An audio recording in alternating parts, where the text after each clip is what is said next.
we on? Good. Welcome to the Better Than Not podcast. Sometimes we get it right, sometimes we don't. But when we at least do something, we know it's almost always better than not.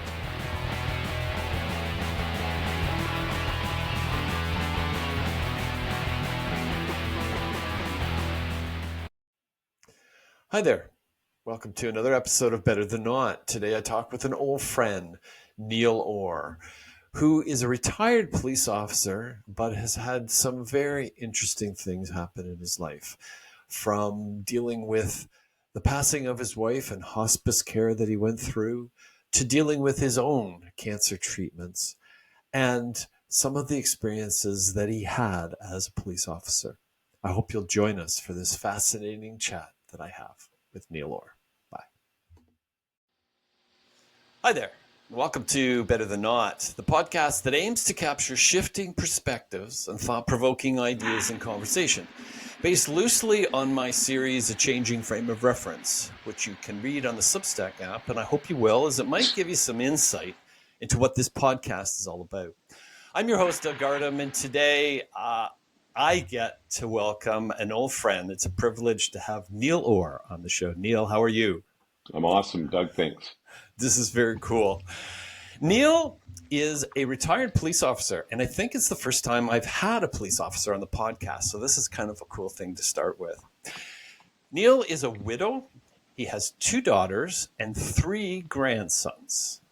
He's also receiving cancer treatments right now, and through a number of different things that we'll probably talk about today, he has now found himself as a representative for the Oak Ridges Hospice, which we'll probably talk a little bit about, which came about through the passing of his late wife. So, Neil, it's great to finally have you on the podcast. Yeah, it's good to be here. I've been teased for the last little while watching your podcasts and thinking, why wouldn't he invite me?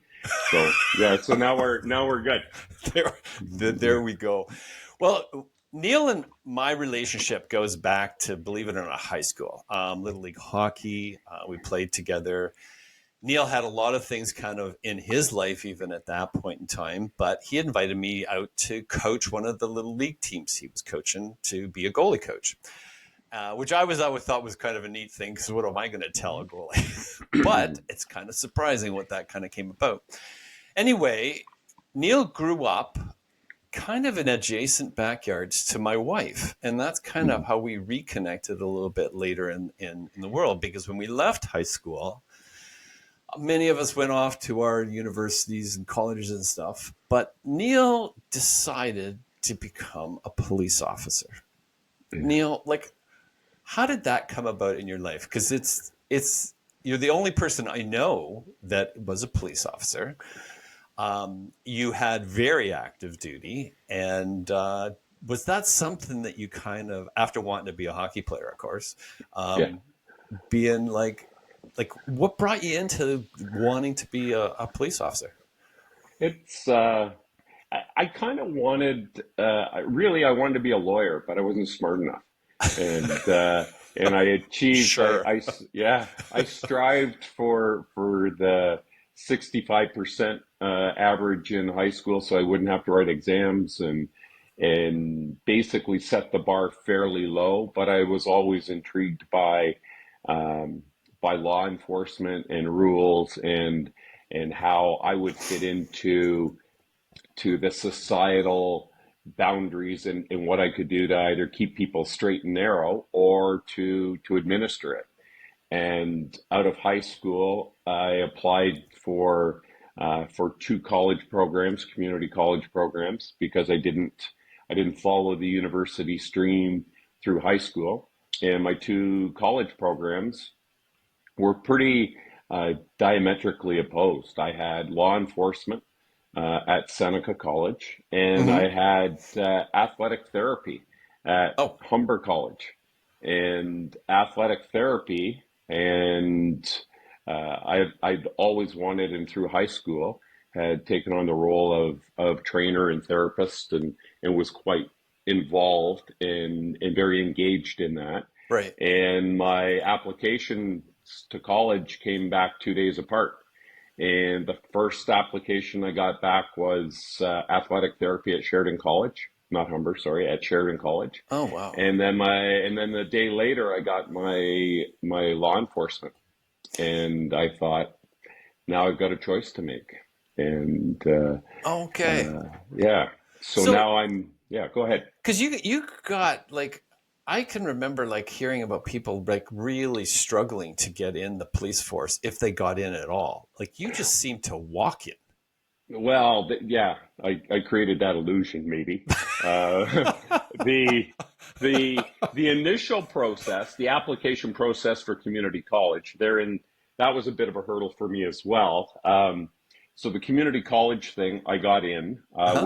with what would only be described as mediocre marks, and excelled at that. I just loved the program. Wow. And when I graduated from the program, I was too young to apply for a police service as Uh, a constable.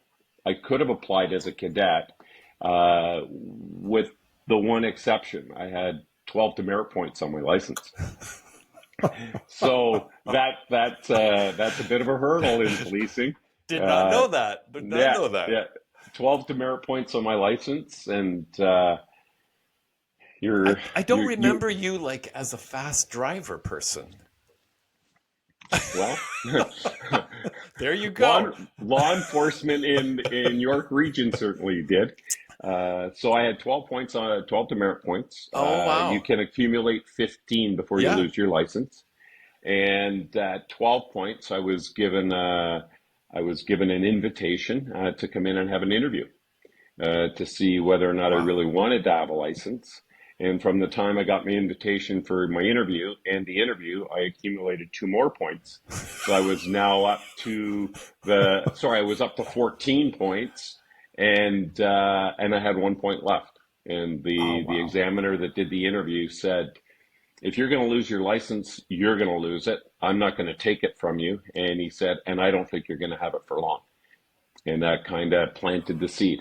And I reversed the points and got to the point where, like, I couldn't even apply to a police service with those points. And made my applications, made an application to the OPP, and I made an application to York.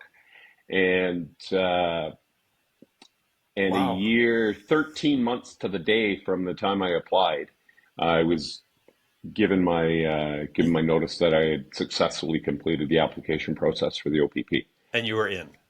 and that started the police education process. So the year I got hired was 1984, and Okay. that year for the OPP there were 3,900 applications, and I hired 60 of us.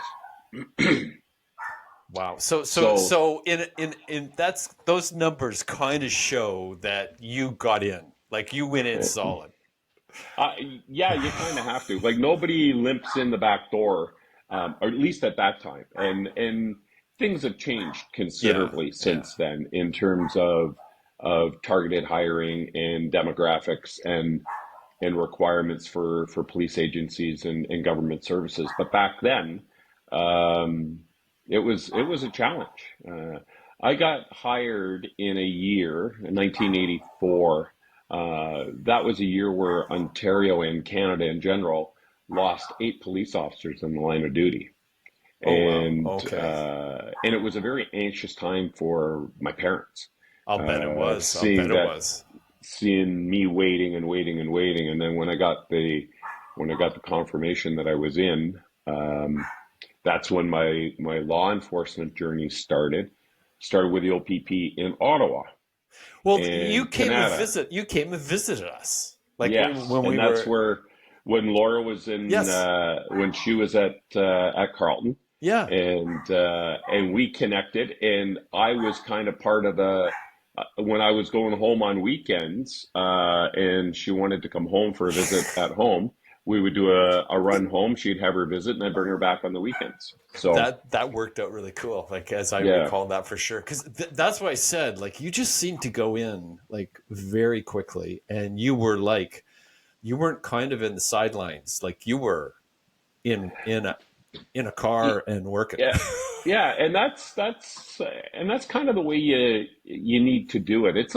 And again, through experience and understanding what the evolution of policing and law enforcement is to a new person, that's changed considerably, and for the better for the most part.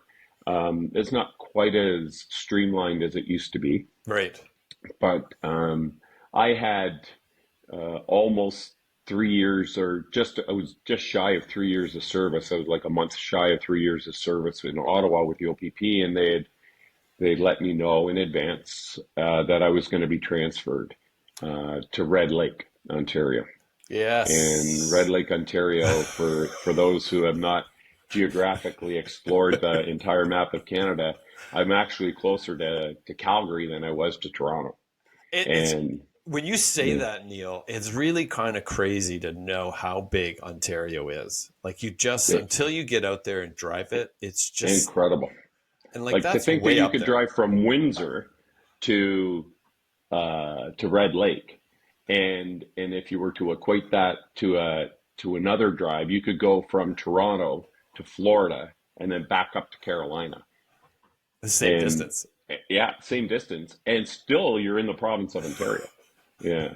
And So it's cold when up there too. it's very, very cold. So when it became known that I was going to be moved, having grown up in Markham, Right. just outside Toronto, I made attempts internally with the OPP to come back.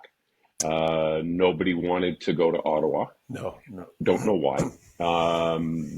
And I jumped ship and joined York Regional Police in 1987 and got Okay, so myself back that's when home. it switched. So with this, like one of the things that you have is when you've decided you are one of the most committed people I know. Like you're in if when you're in like it Yeah, sometimes takes you time to in, but like being a cop, you were a police officer. And yeah, where do you think that commitment came from, like internal? Because, like, even as a person, if you say you're going to be somewhere, you're going to be there. Not, well, maybe I'll be there. Like, you're just that guy. Like, where do you think that came from? Because it obviously carried over into your police career. yeah. It's almost that chicken and an egg kind of argument, right? I don't know if I had that hardwiring that made me the person I was, or I was that person, Mm, and it evolved when opportunities were presented. But it's a good characterization though, Doug. I find that I dip my toe a number of times, quite often, but once I've decided I'm going in, I'm in the deep end. Like I'm all in or nothing. There's very little in terms of tentativeness no, or that's right. half commitment. Um, like even, making reference earlier, even back in the day when I was coaching house league hockey Yep. with my buddy who lives out in your neck of the woods, coaching house league hockey. Like even at that point, I made the decision that if I was going to do it, I was going to do it, and Yeah. brought in a goalie coach for house league hockey, and brought in a mediocre goalie coach. like like but it was the principle of, if Yes. we're going to do it, let's do it. And it's I look at it as I think it from the outside looking in, it's a really powerful trait. It's an admirable trait. Oh, But yeah. from the lived experience, from the inside out, it commits you. Like you're committed. I have difficulty saying no, and I've carried the difficulty saying no Yes. for a long time. And for me, I don't mind it. It's Well, it's who that's you the are. way I'm wired. Yeah. Like Exactly. it's, I don't know any other version of me. But I'm good with it. Like it's that in various incarnations of that have given me everything I've got in my life, including my social circle. yeah, no, I So just want like when you're like a youth, a kid growing up, was there something like that happened that you can remember like in your family or something like that that just gave you this I don't know what it is. It's just like it's an integrity is what the word I'm thinking Yeah, of. yeah, And it's like that's a good word. and when you're around it, you feel it. Like it's one of those things. Like I'll go into when you called me when you first heard about your cancer. Okay. You Yeah, went into just over that. 3 years ago. Yeah. You went into that like nothing I'd never seen before. Like you were almost, I don't want to say fearless, but you were like, we're committed to get this done kind of thing. And Eh, Yeah. Yeah. and It empowered me. It gave me a sense of empowerment, and I think just to fill in the detail on that, uh, I was asymptomatic, and just over 3 years ago, asymptomatic. I went to my pharmacist to get an acid reflux med and a cholesterol med, prescription renewed, and the pharmacist said, "You have no refills. Call your doctor." He says, "I'll give you a handful of pills to tide you over, but call your doctor and get refills." Called my doctor and he said, "I got no problem with the refills, but why don't you come in and we'll do blood work to see if I can adjust the dosage." I was 58 years old and said, "Yeah, sure." So the day before I was supposed to go in, he said, "You know what? We'll do a complete physical." And I had been getting physicals every year the week of my birthday since I turned 50, and went oh, into the okay. doctor. Yeah, so it wasn't new and it wasn't foreign and it wasn't, the stories you hear where, I haven't seen a doctor in 10 years. Right. I'd been seeing my doctor regularly and went in to get the blood work done. And on that particular visit, uh, he did a PSA test, uh, prostate specific antigen test. Mm. And as in line with all of the other blood workup. And I got a call the following week. We were right in the middle of COVID. Got a call the Yes. following week from his student, who was really good. Went through all the results and said, "You're good, good, good. Your cholesterol's coming down. Your acid reflux will renew, and but there's one little glitch that we want to address. We think it's a typo." And I said, "With Oh, what?" And wow. he goes, "With your PSA number." And I said, "Okay, so what's the typo?" And he said, "Your PSA is coming back at 58, and we think it's 5.8." And the Ah. student says, "I've never seen a 58 in relation to that Oh, blood thanks. count." And I said, "Okay, cool." So I went in, he said, "Can you come in and redo it?" And I went in the next day and it came back at 57.9. Oh, So to man. put some context to that, I had to do a little bit of research on the go. Which you A would do. norm, Yes. which you would do. No, but So you do that. I'm not saying just not everybody. Like yeah, you know it like the doctor does. I made it again all in. I made it a Yes. mission. I made it a mission to own my journey Yep. and realize that a PSA number of 0 to 3 is normal, and from 4 to 7 is elevated, and from 8 to 10 is you got to get in to see your urologist. And there was very little online, even in the rabbit hole of online Google searching, very little with numbers that represented a 58. Right. um, and that's when my prostate cancer journey started, and I was basically put in the position with my urologist to say, we all have two choices, right? I think it's a quote that's probably been attributed to a number of people, but the one that I remember is it was attributed to Henry Ford, Hmm. and it was, if you think you can or you think you You can't, can't. You're right. you're right. I love And that quote. I do too, and I live by it. And I was told I had cancer, and I was told that it was aggressive and advanced. And rather than a why me, why not me? If you're going to give it to Yeah. somebody, give it to somebody with a little bit of spine and some balls, and take That's it great. and pay it forward. So I've kind of made it my mission to make sure that all the males in my life, and Yes. females who have Yes. significant partners, know what a PSA test is all about. Well, what's interesting for my experience with this, Neil, is you've put almost a face on it, on on cancer, and it's like our conversations never really changed. Mm, Outside of, I'll say, I would say I would pray for you a little bit more. yes, Probably gratefully. a lot Right. more, but it was one of those things that you just embraced like it was just part of a life that you have to deal with. And you like, again, it comes back to that, you're all in, that integrity, that commitment, and you've done it on a, like, if you go like both sides, right? You do it on the joyful side as well as on the Hmm. suffering side, and Yeah. and look at you now, man. It's just crazy. I mean, Yeah. you started reading, I think, with this thing going on, right? Well, that's a whole other journey. That's a whole other journey. Because I I remember you telling me, and I'm kind of going like, when things start to bug me that are not like in a positive way, or they could be in a positive way, but they're taking a lot of my energy. Often reading is really tough for me because it's just my mhm. brain doesn't want to go there.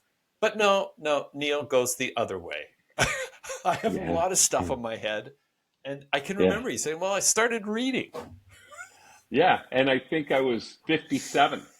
Crazy, man. 57. Like I really, I smoke and mirrored and jerry rigged the whole high school education around reading the first two chapters, the middle two chapters, and last two chapters to butcher a book report and deprive myself of what I look at now as very therapeutic. I remember one of the very first books. I think one of the first conversations you and I had early in my reading life was there were two authors in the world that I had read everything they had out. One Yes, was Mitch Albom, yes, I and the other remember one that. was Doug Garden. And you were in exclusive company. Oh, I Eh, felt pretty exclusive, that's for Yeah, sure. yeah, and then it waned because you only had three books out, That's right. and That's and right. I'd read as much Mitch Albom as I was going to read because he wasn't pumping them out as quick as he used to. No. And then in the just prior to COVID, I walked into the local bookstore Yes. and Changed your life again.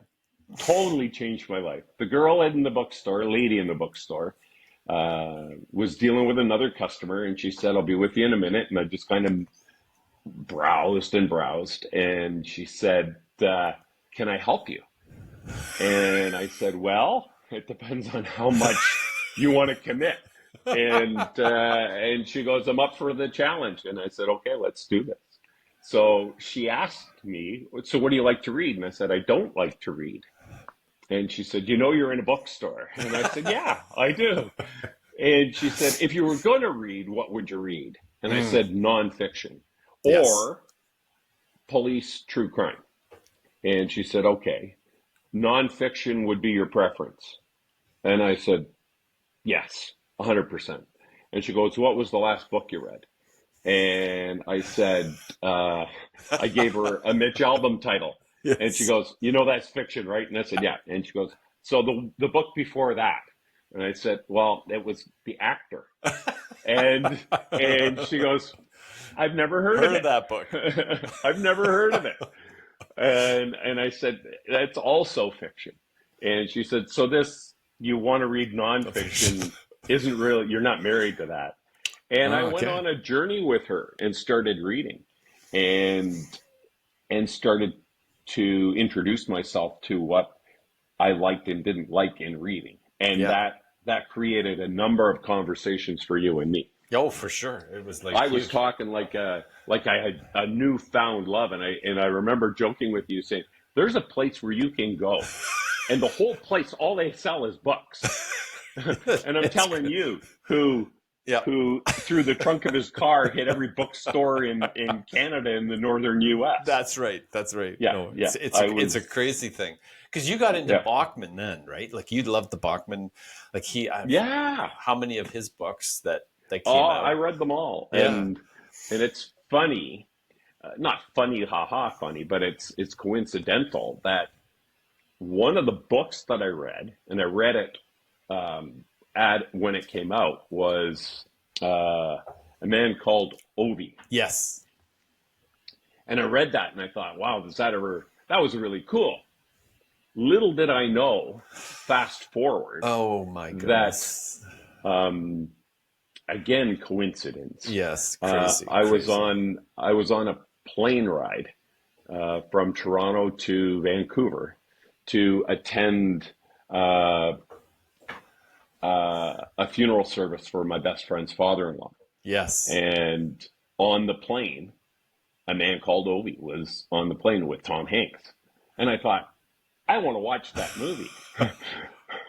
Oh, Neil, man. I was not ready No. because not only was I going out, as you know, Doug, not Yes. only was I going out for my buddy's father-in-law, Yes. I had lost my wife the same weekend, Unbelievable, and Neil. I didn't remember the book that way. Ah, And man. when I Okay. went out and I plugged in my headphones and got all ready to go and started watching the start of that movie, and I'm thinking, yeah, this is not good timing. No. This is not good No. timing at all.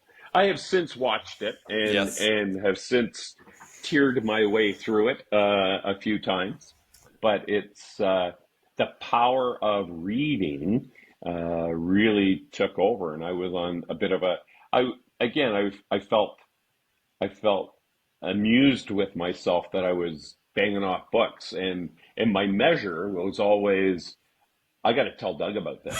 I got to tell Doug about this. And here I am telling a guy who lives in bookstores. Oh, you got it. Have you heard of this book? Have you heard of that book? And I It's remember a package coming in the mail, yes. unsolicited, Yes. from someone, and there was no return address or anything on it. And it showed up at my front door, and it was a book called Chaos. Yes. And I There's the read book. Chaos. And so I also learned early that reading can be complex, Oh yeah. Yeah. and reading can really um, involve an awful lot of cerebral processing. Oh yes. And Chaos Oh, was one of those. Wow, it was an eye opener for me. But when you mention chaos, it spun out so many things for me. So for readers listening, this is a book by Tom O'Neill, who started it as an article for the old Omni magazine in the yeah, 90s. He's been on the Rogan show. He's been on a bunch of podcasts, but he jumped in and went full on for 20 years, going back into Chaos is about the 60s, the music scene, all the things that happened with Manson and stuff. And I'll tell you, Neil, it's spun off so many articles, actually, even in my Substack series. So, like, it's when you say cerebral, there's so much that went on in the 60s, right? Like, it's just staggering. And you yeah, like that book. I loved it. Well, I loved it because there was the CIA component, and I don't want to hijack the podcast Yeah. with books and forcing your listeners to say yeah. But the CIA component and the experiment component Oh, and yeah. the names of the stars of the day that were intertwined into that, and the Manson Center. Yep. It was just, there was so many layers. My head hurt, but it was a good hurt. It was No, a good hurt. that's very cool. Well, I was going to say I don't, and I only won't go here very long, but Mm. this is again your commitment, that integrity inside. So when Neil came out to visit us, to visit his really good friend who had just had his father-in-law pass, Neil's wife, bless her soul, had just passed. And Neil came out to see us because we were not us, but our daughter was expecting a child, and it's just, you just don't know, like, to get to know this man, and hopefully you'll get to know him a little bit more on this podcast, because he Mm. is one of those guys that you get attached to, that makes you want to step up your level as a human being. And Wow. and to me, that's just, like I said, that's why it's so fascinating that you started as a police officer, to me. because it's one of those things, not started, but I mean, that was your first career move. You spent a number of years in doing that. And so many, like, our son is a paramedic, and Mm. like, it's like, just the stories just on a shift. Forget like Right. multiple stories, and my world has been the corporate world, right? And that corporate world, like, it just doesn't work that way at all. No. And I'm thinking of like you, like, even a paramedic, as a police officer, like, you would have multiple calls a shift, right? Oh That, yeah. and you don't Yeah. even like, you don't, until you start to think about it. Like, for me, it started to come when I'm writing. One of the things that I remember back in the days about the drive-in, and you can comment on this because I don't think we've ever Mm. talked about it, but one of the things I always thought was interesting is, as a police officer, it's your job. And from the paramedic world, I hear from our son, like, it is exciting, right? There's things that go on that are just, when Hmm. the lights are flashing and you're there, you're part of that. And this story was about just troublesome kids that I wrote, and they were running for their lives. But the cop that was portrayed in the picture was running because he's got a job. Hmm. And those are two different motivations depending on where you are, right? And when I wrote it, I didn't actually think of you. And now when I think about it now, I'm going, like, you wouldn't be running for a job. You were running for a commitment. You were running for integrity when you were on a call, right? Yeah. Yeah. I guess if you were to peel it away, you are, but you're not. Policing and law enforcement in general, actually the whole first responder umbrella, Yes, yes. police, fire, paramedic, that whole umbrella is not, traditionally, is not a collect a paycheck every 2 weeks kind of vocation. There's lifestyle, social isolation as a Yes. result of your commitment to your career. Um, who you partner with has to have either a similar career or a complete understanding of that commitment. It's it's a lifestyle. So you're not doing a job. You're Yes. following a pursuit of interest and passion and understanding, and then all of the tentacles that spawn from that. Whether it's fire and you want to get into to specialty areas in fire. If it's a paramedic and you want to work your way up to where you're doing air support, paramedic Mm. work. If you, and in policing, there's so many tentacles in policing that afford you opportunities to broaden your own knowledge base and in interests. And you get introduced to things that you would never have normally been introduced to. Yeah. and and I've been blessed like that. My whole career uh, was opportunity after opportunity of things that interested me.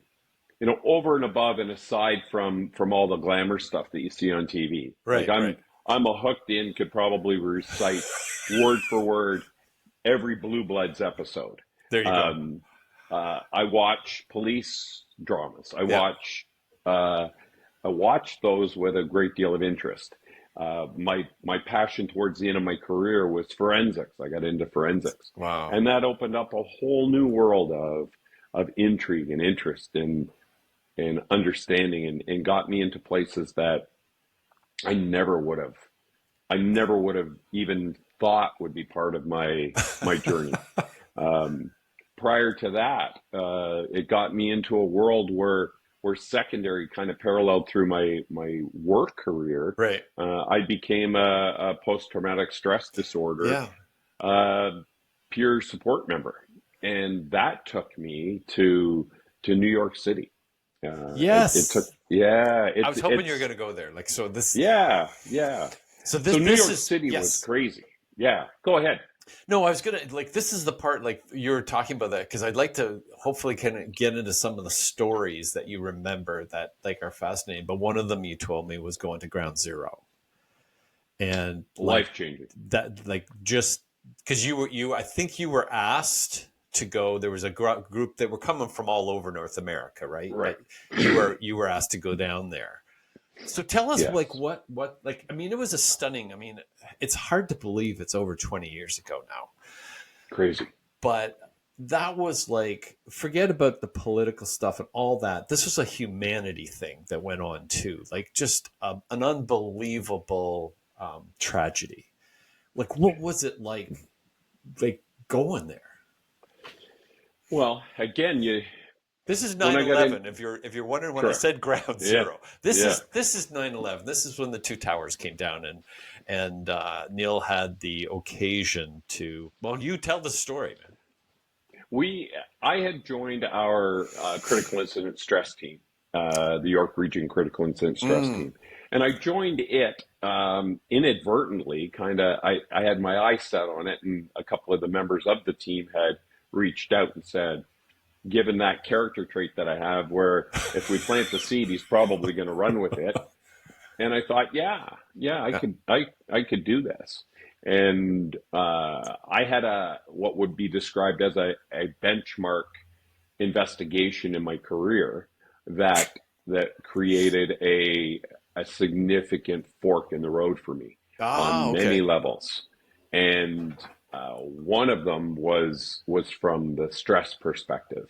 It was an investigation of a baby death in a private home daycare, Oh and wow. that took on a life of its own over the course of almost 7 years post incident. No way. Um, yeah, it was. Wow. We would need two podcasts just to cover the drama of that. And if we were to take it all and take it to Hollywood, Hollywood would say nobody would believe this. And Unbelievable. but but that was kind of the impetus for me to reach out for my own help, my own. I need I need to expose myself to people who can support me through this, and it was like Lee Iacocca.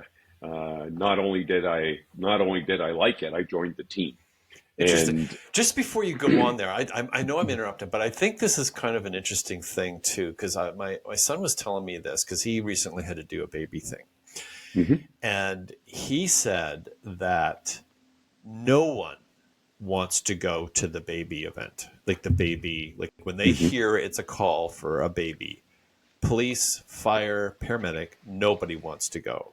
No, But he said the reaction is like no other. yeah, Like it just goes right.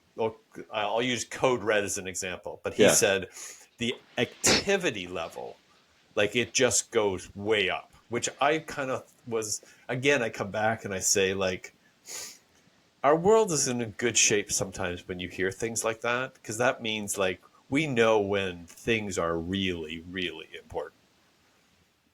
yeah, And I yeah. thought that was kind of cool to hear. He says, when we anytime it's child or baby, he said it just goes right up. Like no one And wants to that's go, but no, there's this huge thing to get there and save it, right? Solve the situation. So I'm interrupting you a little bit, but I just wanted to make sure that like that was clear to people listening that we do have these first responders and they're set to know what we need to be addressing real quick, right?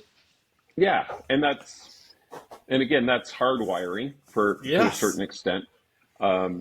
Your son is a product, as your daughter is a product of exceptional parenting.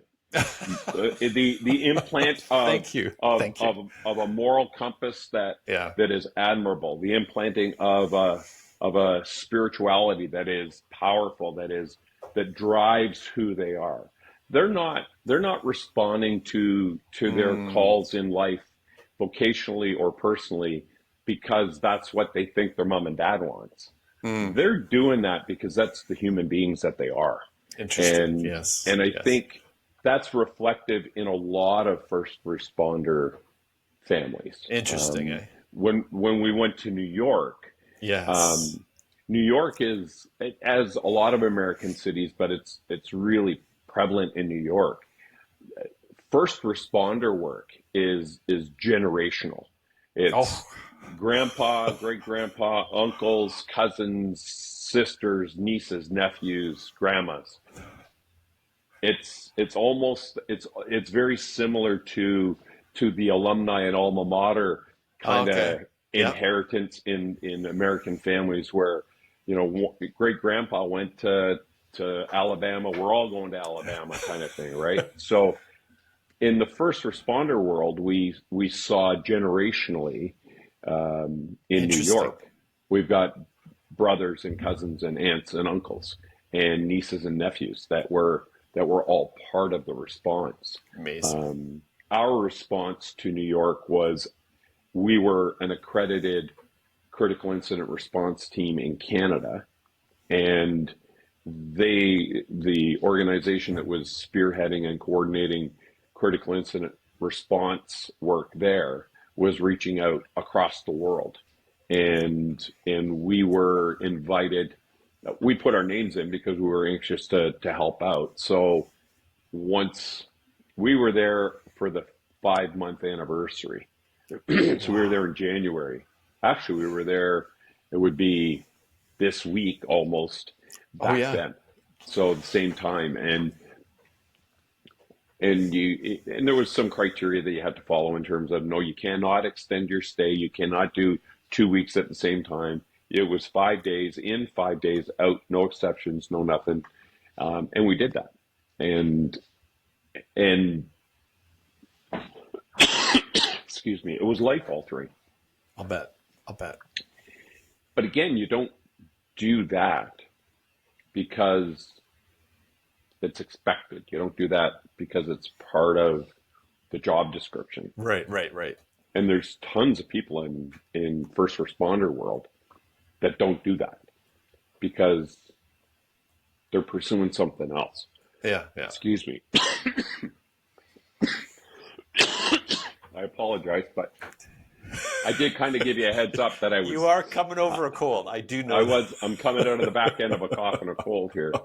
Um, I just find that the first responder world, like there's a commonality, and getting back to Mm. what you were saying about your son and the response to infant deaths. It's it's there or it's not. Mm. There's a lot of people, and I know it's become cliche post 9/11. It's become cliche that when incidents like that occur, the majority of the population run away, and first Ah. responders run towards. And and looking back post incident, if you were to speak to the individuals post incident right away, you would hear from them. It wasn't a conscious thought. You hear it on the news all the time Yes. where Yes. you've got that the reporter, the street reporter going up to somebody who pulled somebody out of a car, and they're saying, "You're a hero, you're a hero." Well, I did what everybody else would do. Oh, no. That's No, true. you didn't. It's so true. Yes. Yeah. You're not a hero, but you didn't do what everybody else would do, because there's No. a lot of people don't know and aren't wired to No. do You to do you certain things. you hit on a really interesting thing that's within us, right? That I find just fascinating because it's one of, so when I talk of my son, he's like his mom that way. Mm. There's just no, we I remember going camping one time up in Algonquin canoeing, right? And like he sees this turtle on a log. Like this is an emergency and he wants it. So he literally just jumped out of the canoe and got it. Like, Yeah. and it's like that is not something that's learned. Like it's either innate, and as your point is, it's either innate in you or it isn't. And I think when you realize that it's not, then that's not the first responder's not going to be the job that you're You're right. necessarily, you're going to have a hard Yeah. time doing that job, right? Yeah. You're right. And I think that's I think you get back to that how many thousands of people apply for first responder jobs for, Yes. 80 to 100 positions. You cut out a lot of people because of that threshold. Don't you But find it that, interesting how they can find that out beforehand? Like, and even it, and I'll tell you now, doing the critical incident stress work that I've done since I got into the career, there's a lot of people that slipped through the cracks, oh, that got through, yeah. psychologically got through, that Aha. had no business getting through, but for whatever reason managed to navigate and steer themselves through interviews and testing. Yep. Um, I it's believe that. from the outside looking in, from a civilian perspective, looking at first responders, I look at that and I think, that's just what I do. But from my perspective, to turn the table, like for my perspective, and I've got a lot of mileage out of me telling people that I had a friend who designed or was part of the design team for the retractable wing on a snowplow. And I think, if I'm not mistaken, it was Where did called the that? Gardam wing, was it not? It was actually. Wow, Yeah, you're digging into the past. I didn't know you yeah. even knew about that. Oh, yeah. I got a lot of mileage out of that, man. I say, I know. You see that snowplow there, that wing coming up? The guy, yeah. I get a lot of mileage out of it. I look at that, and I've heard in your other podcasts when I was cramming last night. I've heard in your other podcasts that your journey through life, but like the foundation that you had was Yeah. based on, it had to be scientifically proven for Yes. you to accept that it could be. Yes. Yes. And Yes. and for me, I was fascinated by well, how did you figure that out? Like, how did you know that the metal needed to be that thick to hold the weight of that blade at that angle, at that speed? You're right. Right. And to a lot of people, they look at that and they just take it for granted. No, But that's people true. like you who went to school and learned, that's how it works, and this is why it works. So you can trust me. You can trust the engineering. Hmm. But yeah, I've got a ton of mileage out of the Gardam wing.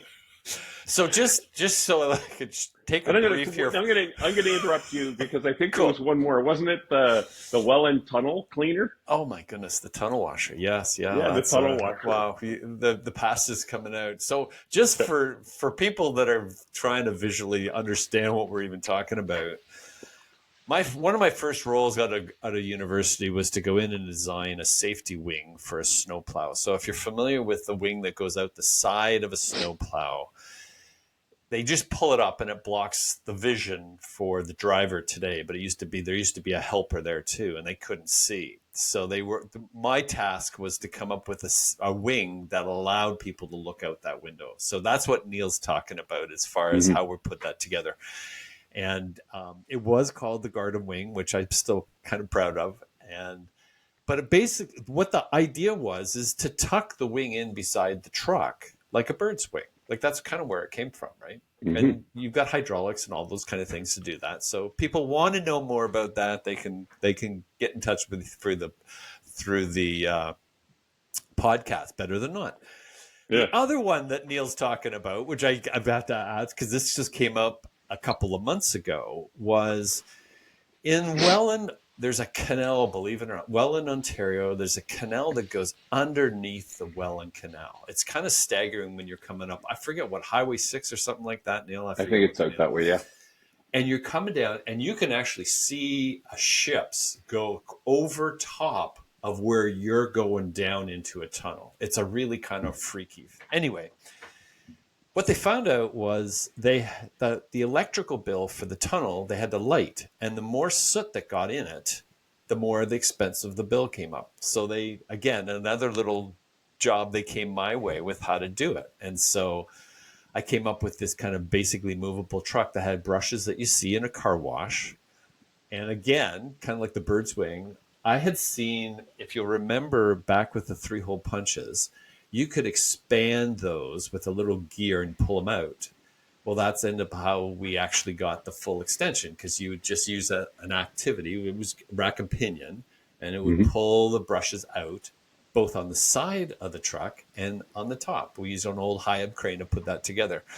I can't believe we're talking about this on the podcast, but that was one of the things that Neil's prompted me, and I will also say, Neil has this ability to remember things. It's probably why you went into forensics, because you for some reason or other things stick in your head, right? Like you remember detail like no other. Yeah, I hope that bodes well for me in my later years, uh, because I'd hate to think of where I would be or how Oh, boring I would be if I couldn't regurgitate half the stuff that's in my head. well, So don't you find it kind of amazing though? And this is why, to me, like I think this is the why I think positive of the future. Like you mentioned, like reading was not something in school years that intrigued you at all. Like you basically went the other way, yeah, and it's like now you find this later in life, and it's almost like you couldn't get enough of it.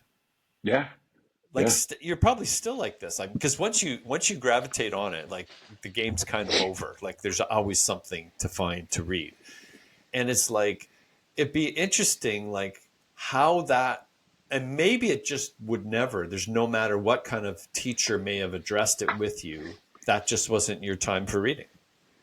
But it'd been interesting how that might have changed things for you if you had kind of taken it on.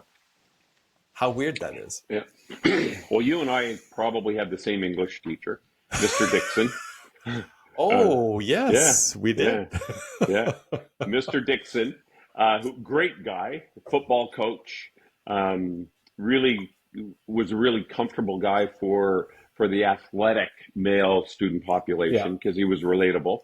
Um, I don't know that, if I would have been put on to reading and got the bug earlier, would that have affected my grades enough for me to pursue a career in law, um, or not? And we won't know. No, no, And I have no regret. no.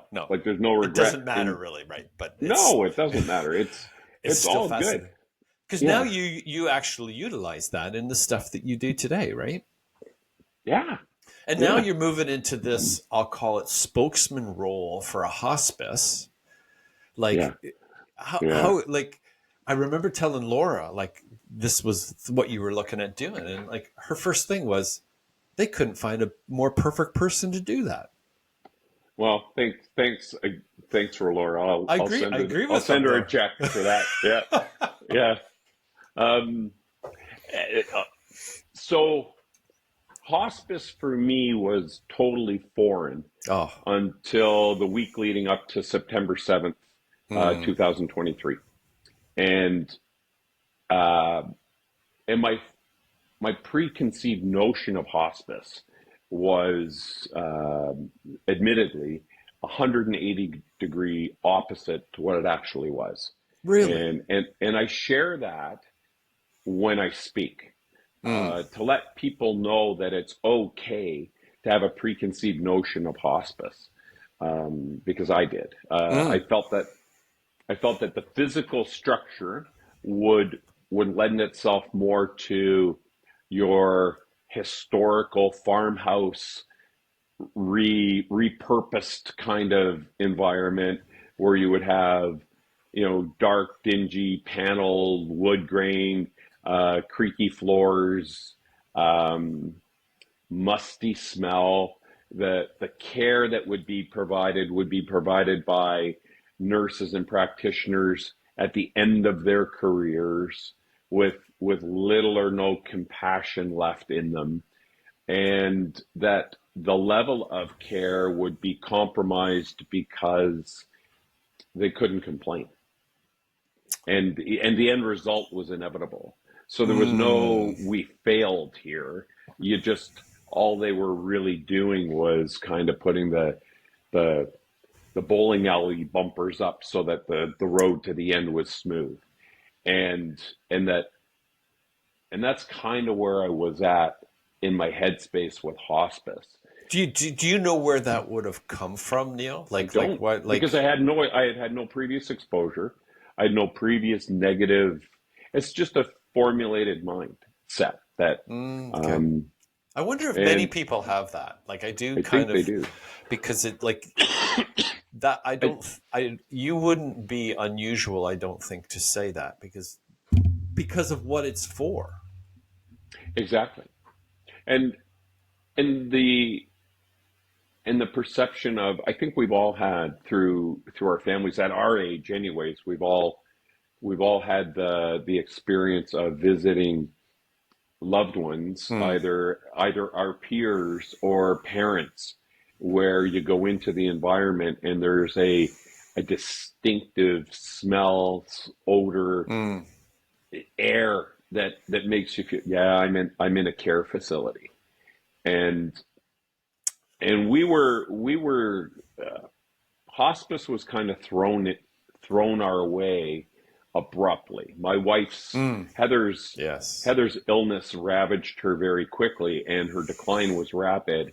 And when the decision was made that hospice care would be the best alternative, as opposed to palliative care within the hospital, hospice, I reached out.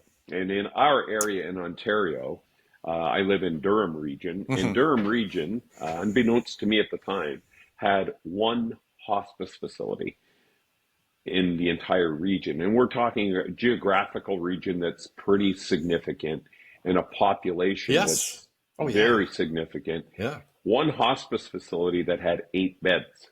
So there were That's eight it. available hospice care beds in all of Durham region. And that was staggering to me. So Um, Neil, like, what's the difference? Like, you just brought those two up, and it's just occurred to me, like, I haven't actually recognized the difference between between palliative hospice, care yeah, and palliative care. yeah, and hospice. Okay, so let's get back to the couple of the issues that we touched on with with not only with your son, but with I think it was Dr. Lorenzo. Yes, No, yes, yes. yeah, We talked uh, about earlier. Now, yeah, Dr. Lorenzo Smith has been on the podcast as well. If right. you're wanting to know a little bit more about what Neil's going to refer to here. So our healthcare system is, until you're forced to get on board. Our healthcare system has flaws. Mm. And I hope I didn't burst anybody's bubble by saying that. But it does have Yes, flaws. yes. And where those flaws become abundantly clear to most people is in emergency care Okay. and in admitted care within a hospital. And if you haven't had the misfortune of having to spend extended time in a hospital, you realize very quickly that the nursing component of hospital Mm. care is stretched beyond what should ever have been created. And as a result, you end up with palliative care within a hospital, which is basically a room or rooms that have been kind of cordoned off and dedicated to end of life care, provided by nurses who also have life care on the same floor, on the same shift at the same time. Oh, wow. Okay. So all of the demands that a nurse would have with the patients in the rooms that she would normally have on her shift, she would then add a palliative responsibility to that routine. And certainly not out of any lack of compassion or heart on the nurse's part. Right, They just don't have the time. right. And for every 10 minutes a nurse spends in the room with you, she's got 20 minutes of charting time on the computer outside. Amazing to me. So hospice care becomes disconnected.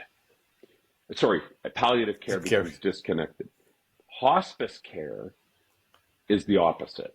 Hospice care is 100% dedicated nursing care to people for end of life. And charting is not nearly as prevalent at end of life Interesting. because you're Yes. managing end of life. You're not administering any Life. levels of medicated or life-saving treatments. So the So was the first, hospice created in answer to the palliative, um, I don't want to say inadequacy, but the challenges with palliative care in a hospital? I believe so. Oh, Yeah. okay, okay. Because I think if you look back to hospice care, and again, no surprise to you, I did a little bit of reading and tried to understand where it came from and Okay. why. And I was doing that in preparation for an interview to be a board of director, one of the board of Yes. directors of the hospice.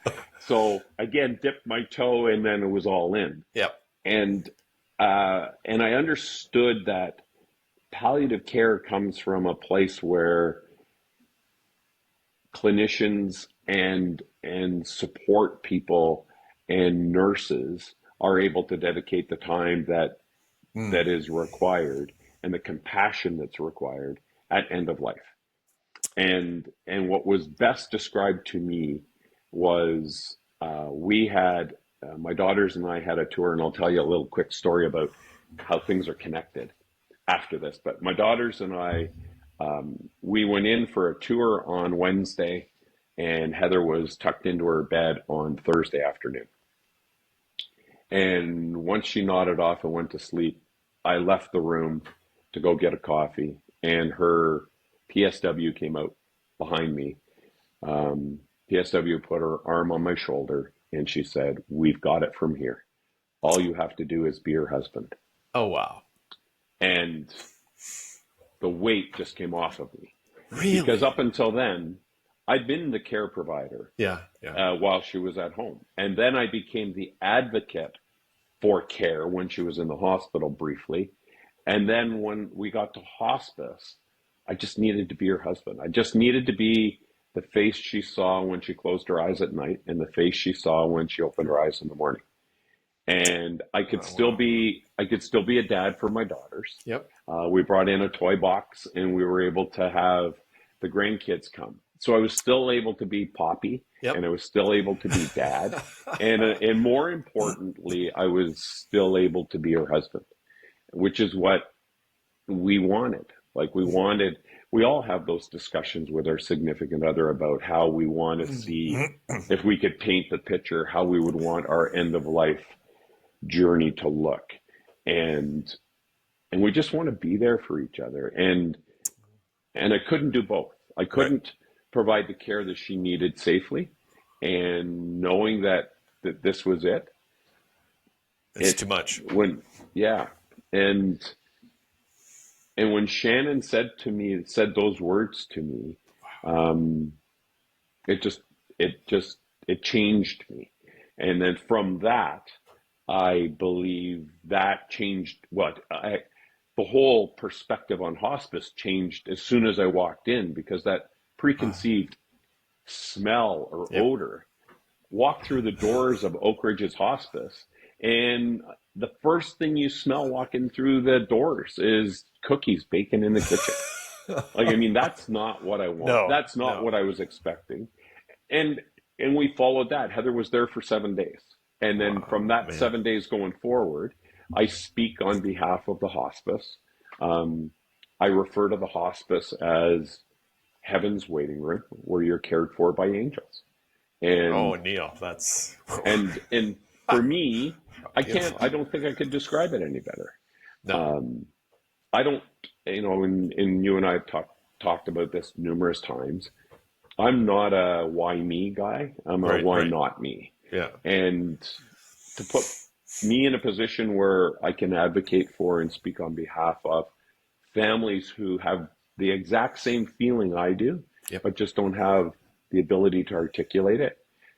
I've been to events where I look in the room and I see family members in the room, and they're nodding and they're wiping away Yeah. tears, and Yep. they're yeah, what he said.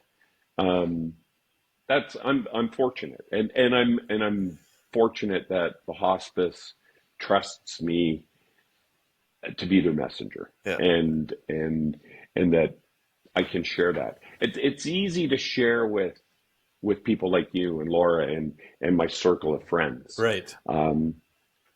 It's surprisingly even easier to share with people who have either experienced it or have supported it financially with donations, or Mm. know that it's coming. And I think we all know that it's coming. And Yeah. I joked with the hospice staff when I left, when Heather passed. I said, "Can I pencil myself in here for a future date? Like, is there any way that I can?" Yeah. Uh, yeah, I'm very fortunate that they've given me an opportunity to speak on their behalf, and Well, and I'm pretty blessed for that. you're you're you're rare because you have this incredible gift to be able to articulate emotions. As guys, Mm, we don't do that very well, and it's often seen kind of as a weakness until you're presented with it, like what we're talking about here today.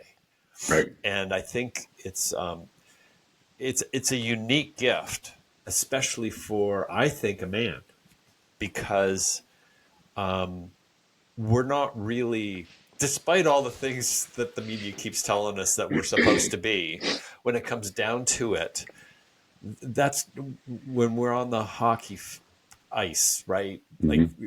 we're not talking about each other's emotions there. We're trying to put the puck in the other opponent's net.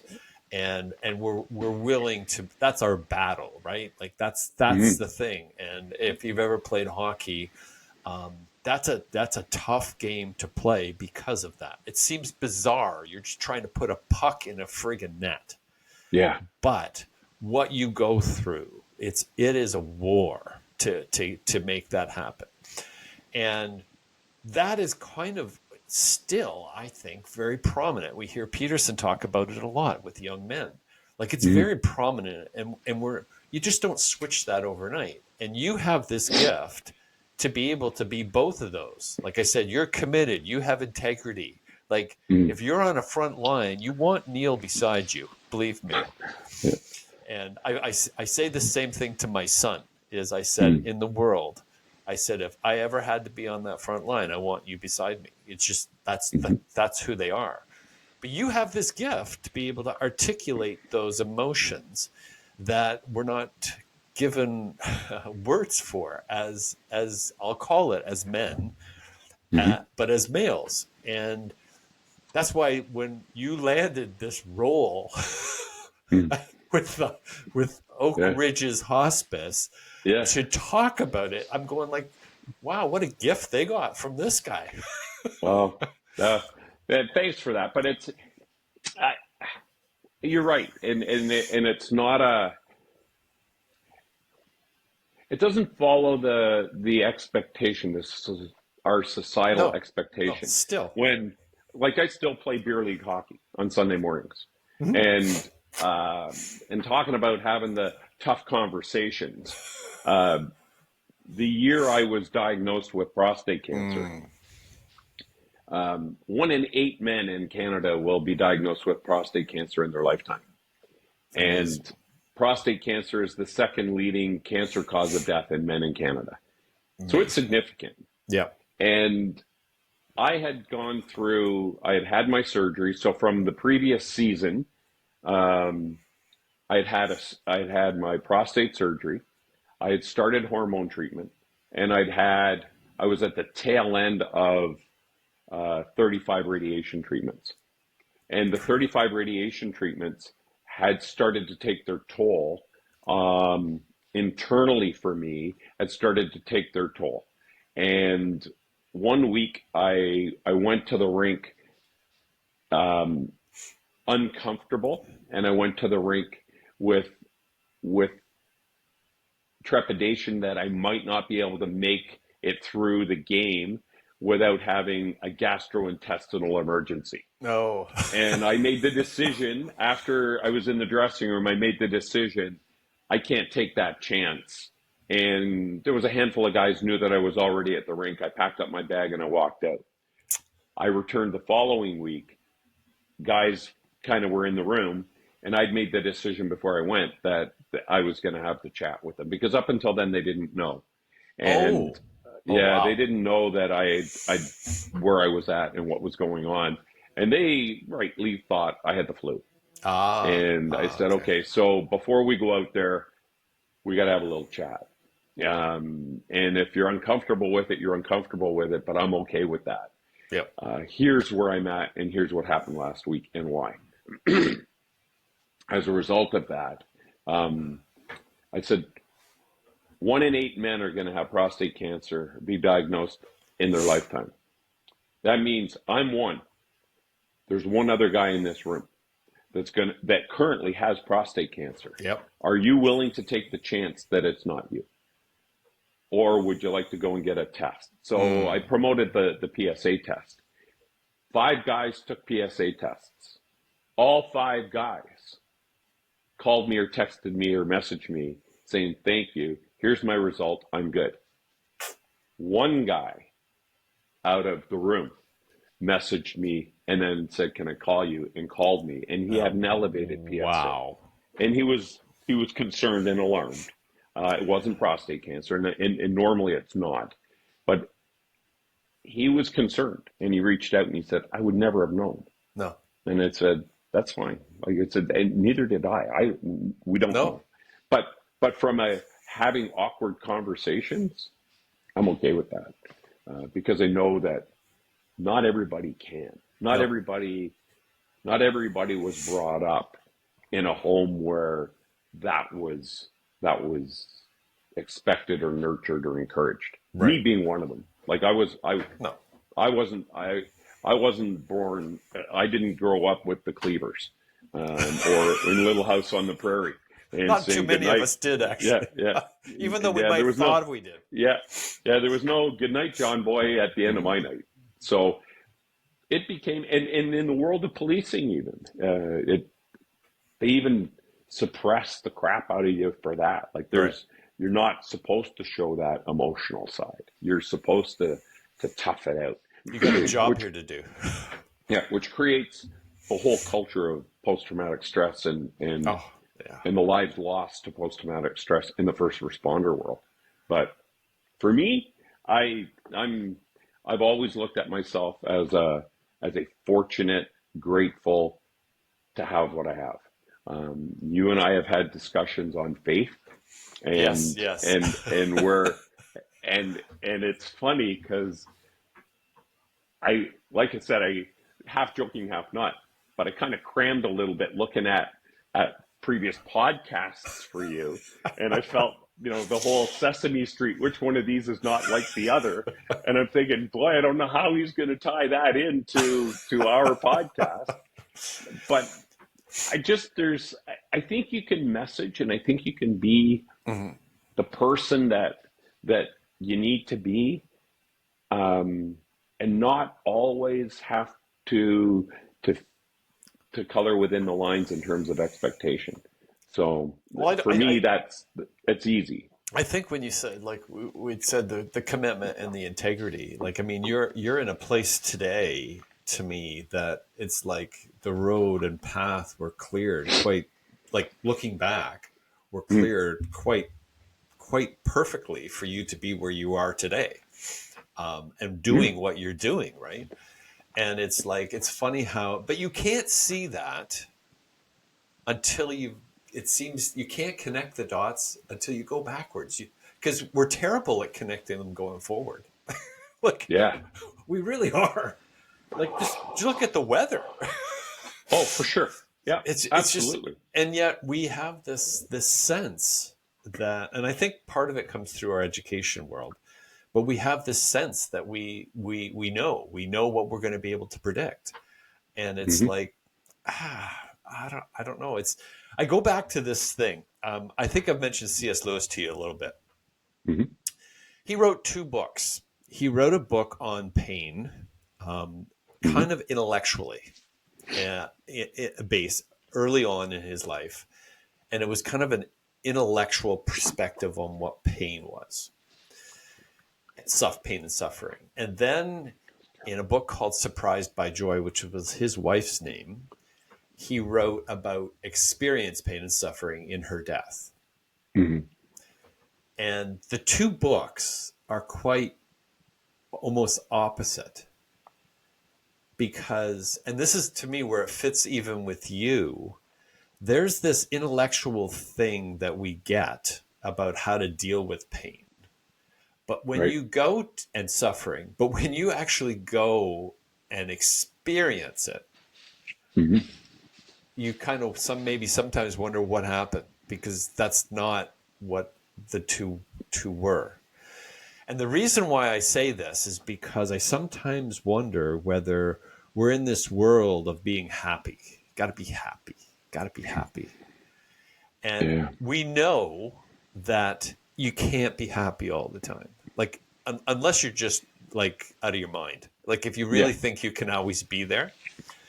And we've both lived a lot of life to know you can't be there all the time. And it's funny that we, rather than trying to get rid of it, and I'm coming back to this because I think this is you, Cool. rather than trying to get rid of it, how can we learn to better embrace it Mm. when we have to deal with it? Because we're not really, we're kind of in this world a lot is, how do you be happy, right? How do you be happy all the time? And if you're feeling pain, suffering, bad, it's wrong. like, like Mm. you're not supposed to feel that way. Right. But we're not going to get out of this life without feeling that way for a big part of it. And you've kind of already echoed this, in the sense of saying, you said, not why me, why not me? Yeah. Yeah. And it's almost like, we're going to have to deal with this. Give me something to help me deal with it, rather than tell me not to have it. Yeah, it's well said. Yeah. And I It's think, not about that. Yeah. but we kind of, with our world, and depending how much time we're on our little phones and this electronic Mm-hmm. device, it's like, you're weak if you're experiencing this. And it's like, no, it's part of the human experience. You're not going to get away Absolutely. from it. And Right. you've kind of said that over and over in many of the experiences that you've gone through. That's why I said, like, going back to you going to be a police officer, Mm-hmm. like, it's like it was your destiny and you didn't even know it. Yeah. Yeah. Who knows? Who knows if I would have known where I'm at now? You know, the old adage, if I would have known I would have ended up like this, I would have taken better care of myself. But I don't, I think you're making a good point, Doug. I think it's, I just, I'm not exclusive. I'm not an island.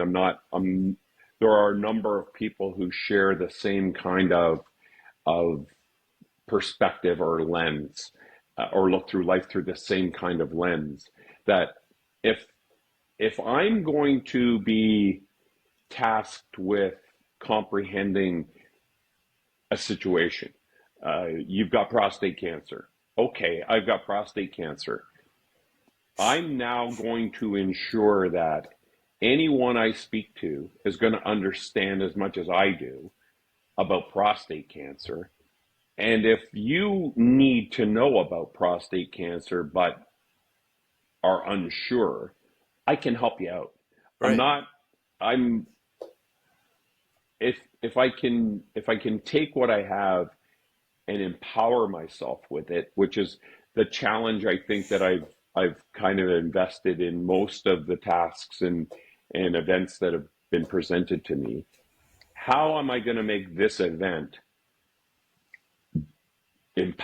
what am I going to do to have this empower me to make the event something I can endure Mhm. and learn from, but more importantly, benefit others, like to pay it forward, the analogy of paying it forward. Yes. Me speaking for a hospice, I mean, as you and your listeners are probably figuring out, you're gonna ask me to talk and then tell me you've got 7 minutes to talk. I mean, I'm sorry, but that ain't gonna happen.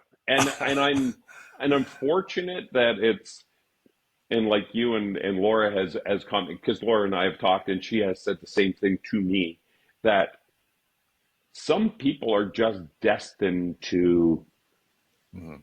they're destined to be on the journey they're on. And and again, not to fill the whole podcast with cliches, but the idea of the windshield's always bigger than the rearview mirror, Mm. because there's more to see ahead of you than there is behind you. No question. You get a lot of information from what's behind you, but if you're not using it properly to go forward, then you're not getting the best out of it. I'm not saying it's a waste, but you're Right. not getting the best out of it. I challenged myself when I got diagnosed, and it's a challenge that I would pose to you, and it's a challenge that I would pose to your listeners. And I challenged myself to remove the word luck from my vocabulary. And even just planting the seed with you and knowing how you think, you're going to challenge yourself with it. And I even correct myself in conversation with people. I'll throw out there saying, yeah, I was pretty lucky. You know what? I wasn't lucky. I was very fortunate. Luck doesn't have, luck is a puck bouncing off your butt into the net. That's luck. But where you end up in life is not Yes. luck. There's no, that's not luck. It's fortune, and it's being blessed to be in the right position at the right time with the right people. So I'm fortunate to be where I am, and I'm blessed to have the opportunities to share what I share. But I challenge you to take New Year's resolution, if you want one. Take the word luck out of your vocabulary for the year, and see how often you have to challenge yourself to believe that it's not luck, that there's a reason something happened. You might not appreciate it at the time, but there's something there that directs you, right? It's the when you say the luck, it's that should or could kind of statement you hear. Like people are trying to remove should from their vocabulary as well. Yeah. So it's interesting because it's just there's two other things that kind of came to my mind here, and one of them we touched on. We haven't talked a lot about this, but this Gabor Mate, Yeah. who is he's been around for a long time. I think his book Just Normal, look at him. He's been around for a long time. Yeah. Right. but he has this like what is it? Something normal. I'm forgetting the name of the book. It's a big book, Yeah. but what I found fascinating to me, because I've written a lot about this, I think a lot about this, because I struggle with it to a certain extent, in the sense that if we're anything as human beings, we're emotional beings. Mm-hmm. And many don't like to hear that, especially when they talk about decision making. Like, I don't make emotional decisions. I make calculated and analytical. I do. And I said, well, I didn't talk about not doing calculations and analysis. That's not what I'm saying. But I said, when you figured out, you've come up with this design and you've done all your calculations, often the question is, so, like, how do you feel? Yeah.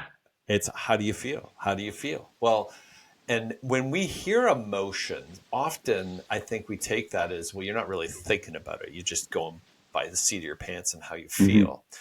I come back to Gabor Mate because this idea, and then kind of go back to science as well, and you probably have even lived through some of this, but there is this idea that everything has to go through science, like how medicine works and all that kind of stuff. And one of the things I was really intrigued by Gabor Mate saying is it's really interesting that we are just kind of beginning to bring the emotional part into the medical world from the science world. And the reason why I bring this up is because it's like, how you can be feeling happy and everything's going great, and there's a really good chance you're going to be healthy. Yeah. Yeah. Then you're going to an emotional state of unhappiness. You're in pain. You're in struggle, and those emotions that you have, with discounting them from a diagnosis of what in a medical world you're doing, seems to me now, and especially after reading some of Gabor Mate material, unbelievably ludicrous. Like, it's like how you're feeling doesn't impact what you are, what your being is, and how you're doing. Like, we kind of scientifically go to the science of it, and exclude the human emotion from it. We're doing it science wise. Don't bring Right. any emotion into this. But and when you mentioned gamma mate to me earlier on, I just Hmm. said like that's one of the things that I have I've not heard very many people talk that way especially in the medical community about how, and this is where like PTSD is an example, right? Right. We have this thing that sits between our shoulders that we support that, I mean, I don't know whether this is more legend than it is accurate, but I think Einstein said we do something between 5 and 10% of the capacity of our brain, Yeah. right? Whether Yeah. that's accurate or not, I have no idea. But when you think of the power that brain and what thoughts can do, like you're an example of this to me. Mm. You epitomize this in many ways just through pure attitude. Mm. There's something to that. Like you can Hmm. ignore it if you want, but I'm Right. telling you, your emotional state has an effect like we can't hardly even understand. And that's where, to me, Gabor Mate was one of the first that I ever heard talk in this manner with regards to the emotional part of a human being. Yeah. Yeah. And my oncologist, that my radiation oncologist said to me after interviewing and discussing with him pre-treatment, and him understanding what he was getting from me in terms of attitude. He said, I could not in an inquest under oath with my hand on a Bible testify that the power of positive thinking and attitude helps healing because No, you can't. I can't make that clinical No. scientific declaration. But he said, I can tell you that the patients that I deal with that have that attitude versus the ones that have the I'm done, getting back to Henry Ford, Yep. Yep. if you believe you can or you believe you can't, You're he right. said there's a lot to be said for attitude. And the attitude for me is I part of it is a little bit of I think there's a response. It's the way I'm wired. I think there's a responsibility on my part to establish and set the best example I can, Oh, not only for myself, but for the people who care about me. And if they see that I'm invested, then their prayers, and I've said this to you and you Laura, have. and I've You said have. it to many, I may not be a prayer guy, but I have never been so humbled in all my life to Mm. know that human beings are willing to take what is very sacred to them and very powerful for them and take 8 or 9 seconds in their daily prayer routine to dedicate that to me. If I'm going into that half-assed, then I'm not doing that justice. And I respect people a lot more than to dismiss that. So for me, the best I can do is the best I can do and appreciate and it's a sign of respect that those who are willing to invest their thoughts and good vibes and their prayers, it's the return on investment's going to be worthy of the energy and the heart that they have to support my journey for sure. Well, Absolutely. well said, man. That's amazing. Oh, I was gonna Yeah. say, I don't know that we can. I can. You've said most of the things that I thought you were going to able to talk about today, and as a life journey, man, you have one of those journeys that is quite incredible, and you have this ability. It's a gift Mm. to tell it, to articulate it, to put it together in a story that other people can kind of relate to. So, like you said, many things here today. I mean, the PSA test. Yeah. Get it. Get a PSA test. If you're struggling with potentially people in your family that you're coming to this end of life thing. Hear what Neil said about the hospice experience. Like Yeah. it's I mean, I don't like to treat this lightly, but we came into this world and we had really nothing to do with it, and we don't get out of this world alive. Like that's very cliche, You're right. and Yeah. you're trying to. I mean, we're extending life more than ever before, but it's just one of those things that it is part of it. It's kind of like what I was saying. Like we're supposed to be happy all the time. Like it's Are we? Yeah. I mean, we're here. I'm thinking that, we're what, an hour and a half into this, and I'm thinking to myself, so when do we start really talking about stuff? Like, there's so many bullet points that would warrant yes, a there are. far deeper discussion, but I think you touch on something that maybe through your connections is our pursuit of happiness. Where does that come from? Like, what what makes happiness the ultimate goal?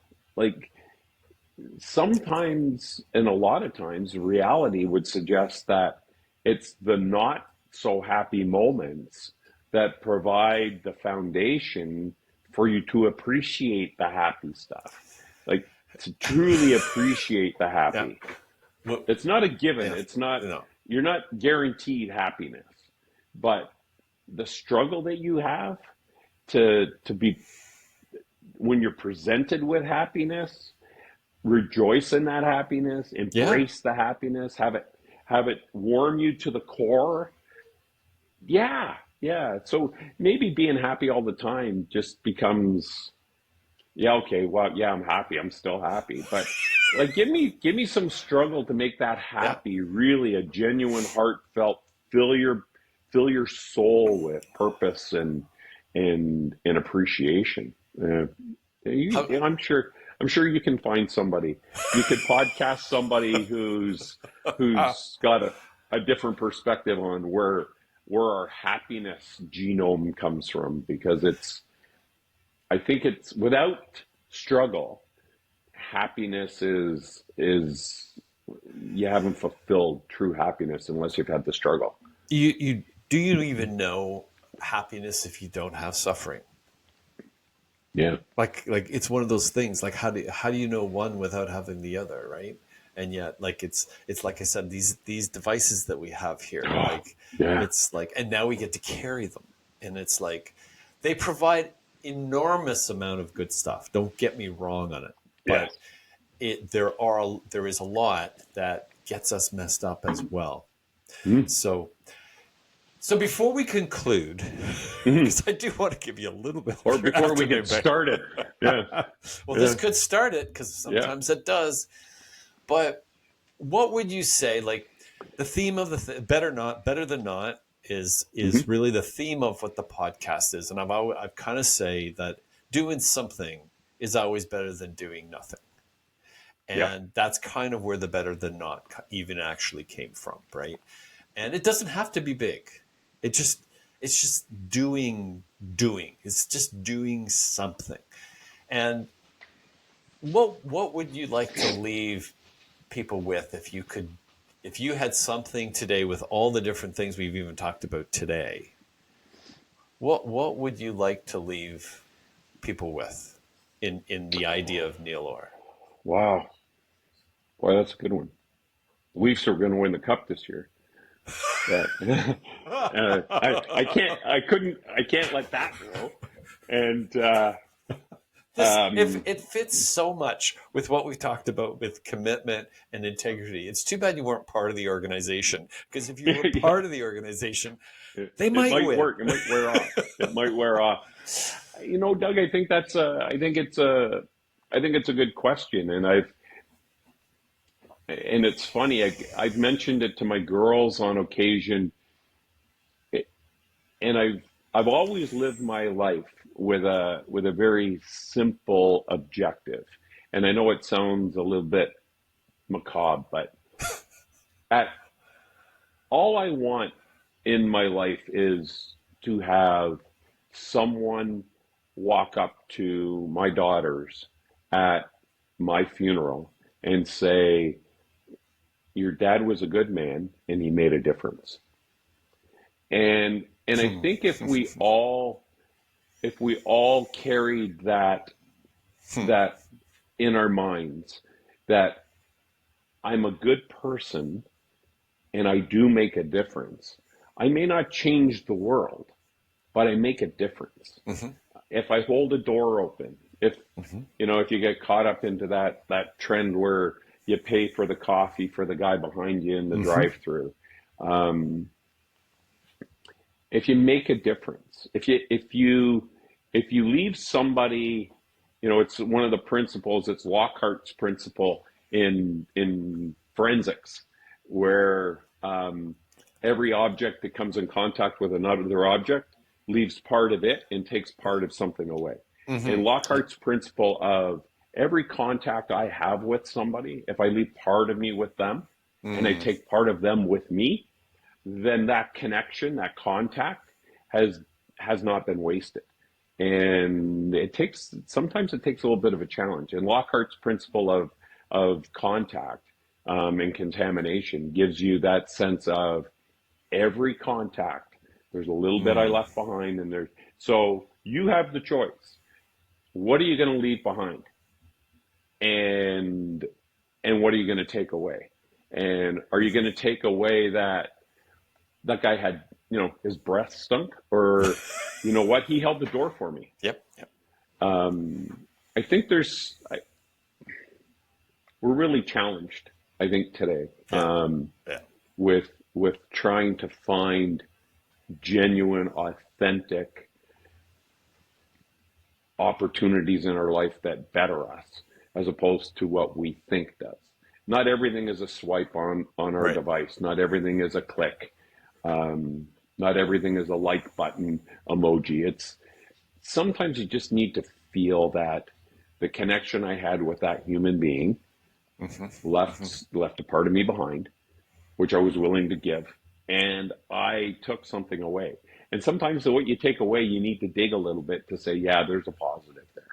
I don't You. know. Does that kind of cover Oh, I was going does to that say. cover it rather than me just babbling? No, no. This is like fits in perfectly with one of the things that I've recognized.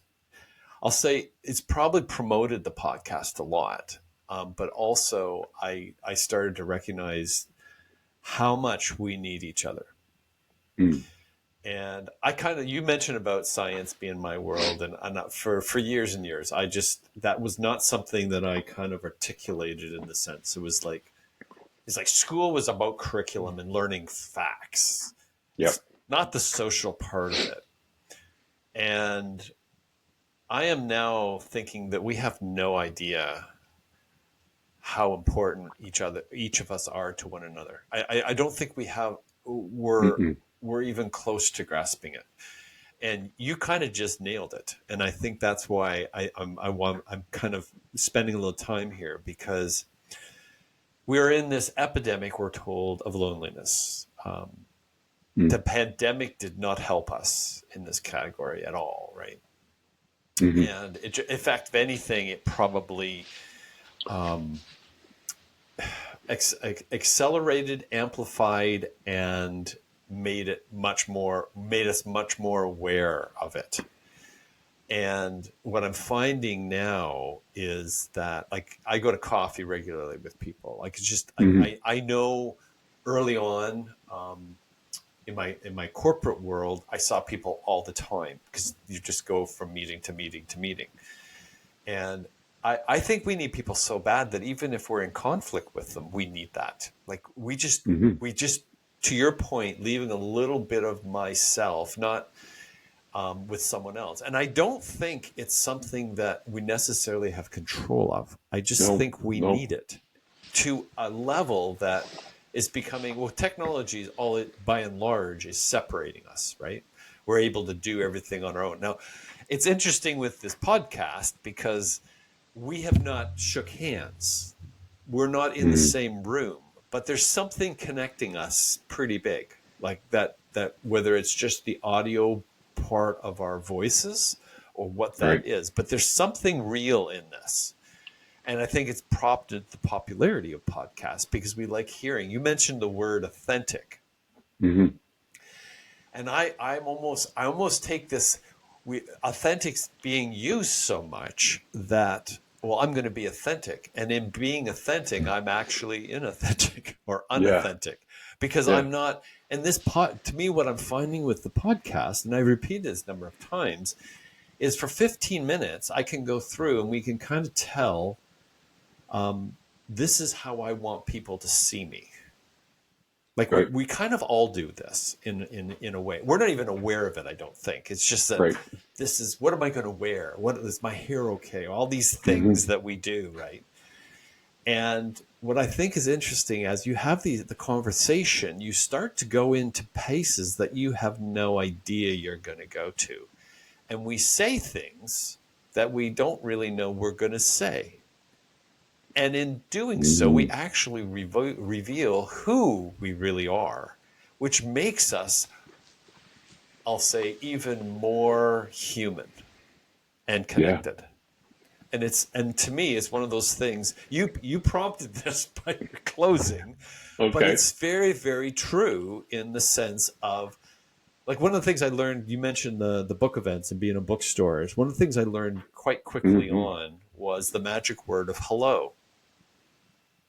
I've heard you reference that before. Well, Yeah. I'm kind of blown away by it because, like, I do a morning walk and I don't see lots of people, but I see people.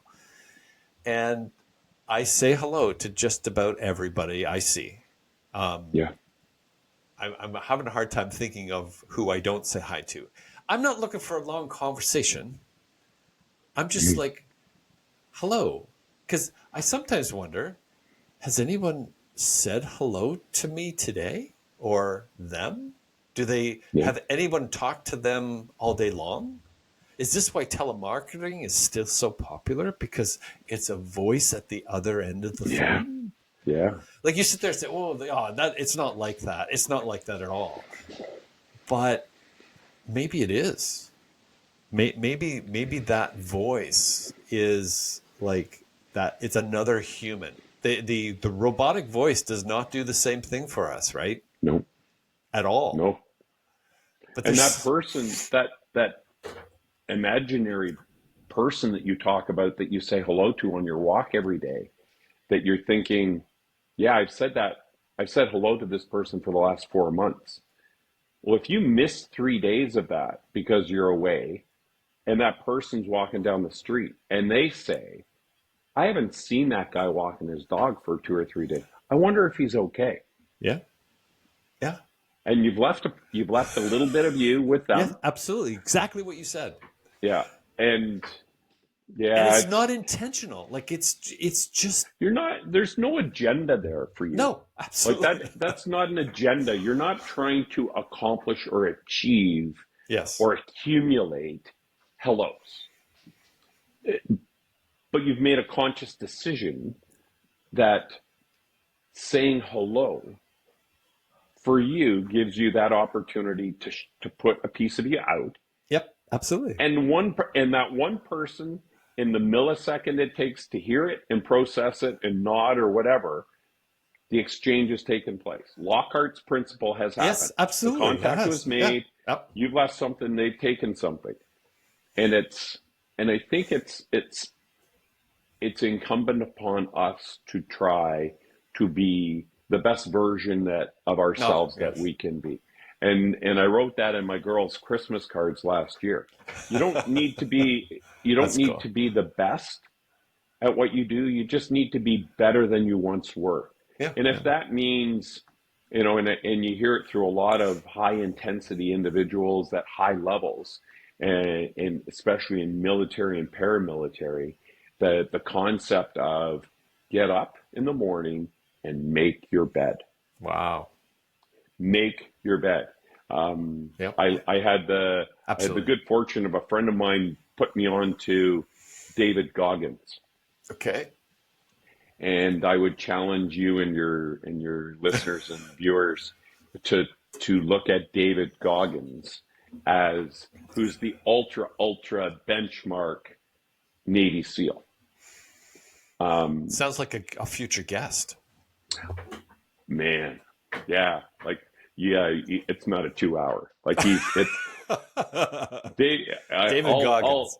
David Goggins, but make your bed, make your bed, and even when you look at the world of recovery and you look at the world of challenge, get up, make your bed, because if you do nothing else for the rest of the day, you've accomplished one thing. You've Better made than your not. bed. Better than not. Absolutely better than not. And all through policing, all through our basic training in policing, first thing, make your bed. We had bed inspections while we were in class. Make your bed. And it's better than not. That's a really good segue. You should write that down. I think you could use that. That better than not. I think you can put a little sign in the background and make it a thing. Yeah. It's certainly catchier than make your bed. Yeah. It is. To me, it's one of those things that like it's that action, and I think it's our brains. Like I was saying, I think our brains are infinite.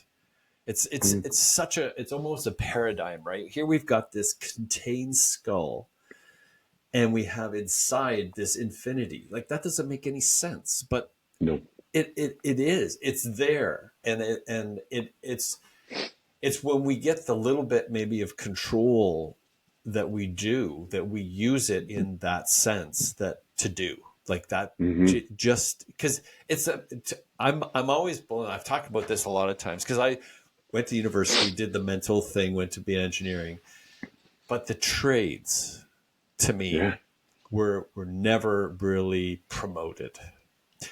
And I think it's super sad because you think of a guy that I repeated this number of times, comes and unplugs your toilet, and you're like, oh, thank you. They have instant gratification that they help somebody, whether it be a mechanic in your brakes, an electrician that's replaced something as simple as a light bulb, and you think that's instant gratification. To me, as a first responder, police officer, paramedic, they've done something that has been, in many cases, very life or death-ish. They're afraid. I heard once that, and you would have this for the same, as a first responder, you're never seeing a person on their best day. No. And you think of you just showing up, you've just made their day better. You've made an impact. Not always made it better, but you've from my world. I haven't always made it better. No. I should be very careful with that. That is true. Yeah, you could make it quite a bit worse. You've absolutely done that. And to me, those are those things that kind of go on that I hate to say it in 2025, but I just think we're beginning to learn these things about ourselves. I think they're from the ancient world, but I just think that like we need to be spent. And to your point, so David Goggins and make your bed. Just the act of doing something. Is it Lockhart? Is that what you said? The Lockhart's principle. Lockhart's principle. Like just the fact of acknowledging another person, you've just left something with them of you, and you didn't. Basically, it's weird to me now, Neil, and this is odd. Walking by a person and remaining silent. It just seems like here we are, two human beings, and we're not, like, sometimes not even looking at one another. Like, that's a paradigm shift for me, because I was the other way around for sure. Like, why are you bothering me? Don't bother me. I have enough things in my world to solve. So I don't need. And to me, we need to be promoting this in not, well, it comes across in the podcast, obviously, but promoting it in what we do. Like, this is why I said the make the bed part is just one of those things that's like, wow, that's not really very hard, is it? But Nope. man, it can be an effort. And it's an achievement. You've done Absolutely. it. You've accomplished And it. and again, that, I look at the sign over your shoulder about better than not, and I'm just trying to envision that lettering. It said "Make your bed." It just doesn't have the same ring. It's not catchy. You can't market that. But No, it's just, to me, it's one of those things that, like, we get into our big plans on all these things, but it really, what you said, things do come down to be pretty simple. they And can, they yeah. can be like that. It's going to get complicated enough. I'll go back to my science world, right? Hmm. We've got this whole thing of entropy, the second law of thermodynamics. As time goes on, things get more chaotic. Yeah, Like, yeah, that's a scientific law, and we're not going to get away from that. But we can still be human. We can still be this discussion, this talking to one another, and like you said, like leaving a piece of yourself with someone else. Wow, how crazy is that? So yeah. I can't ask you that again, because we might go on for another, and I'll take your whole afternoon away from you. Well, yeah, Neil, I will. as you know, it's, for me, this has been such a treat. It's just, I love to be able to do this. We've gone down roads. I hope you'll come back Oh, and do 100%. another, Yeah. because we haven't even talked about some of your other life experiences that I think would be very fascinating for many people. So with that, Neil, Yes. I could ask you again for a final word, but I think you're good. But maybe Yeah, do you I'm want good. to? And to those listening, I hope you enjoyed listening to Neil's story, and he has a lot to say. Definitely a shout out to Oak Ridge's hospice. Hospice. Yeah, absolutely. And if you get a chance, I mean, we can put some contact information on for Neil if you'd like. But if you're interested in some of the things that he's doing, by all means, we can get in touch. And I appreciate you listening again. Neil, thanks so much for coming on. My pleasure. I My can't pleasure. wait. And yeah, Can't wait to do it again. yeah, yeah. Likewise. Likewise. I can always be tricked into a coffee.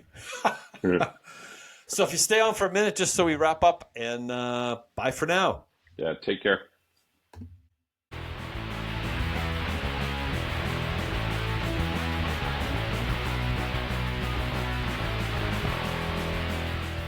Are we on?